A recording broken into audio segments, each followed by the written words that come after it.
Hello అందరికీ, crispy and tasty pesarattu కోసం పొట్టు పెసరపప్పుని తీసుకోవాలి. పెసరపప్పు 2 గ్లాసెస్ తీసుకున్న, కొద్దిగా రైస్ వేసుకోండి. రైస్ వేసుకోవడం వల్ల పెసరట్టు క్రిస్పీగా వస్తుంది. ఒక 6 అవర్స్ నాననివ్వండి, లేదా అంటే ఓవర్ నైట్ నానబెట్టుకోండి. నానిన తర్వాత మిక్సీలో వేసుకొని మిక్సీ పట్టేసుకోవాలి. మిక్సీలో వేసుకొని చిన్న అల్లం ముక్క వేసుకోండి. సరిపడినన్ని పచ్చిమిరపకాయలు వేసుకోండి. కారం సరిపడినంత వేసి కొద్దిగా వాటర్ వేసి మిక్సీ చేయండి. మెత్తగా మిక్సీ పట్టుకోండి. దోశ వేసుకోవడానికి ఒక గిన్నెలో షిఫ్ట్ చేసేసుకొని పిండిని కొద్దిగా సాల్ట్ వేసి మంచిగా మిక్స్ చేయండి. మిక్స్ చేసుకున్న తర్వాత ఒక 10 మినిట్స్ వరకు పక్కకు ఉంచండి.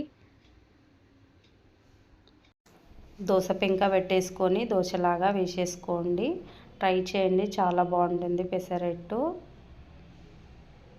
దోశ వేసుకున్న తర్వాత పైనుంచి సన్నగా తురుపుకున్న అల్లం ముక్కలు, ఆనియన్ వేసి ఆయిల్ వేసేసుకొని మంచిగా కాలనివ్వండి.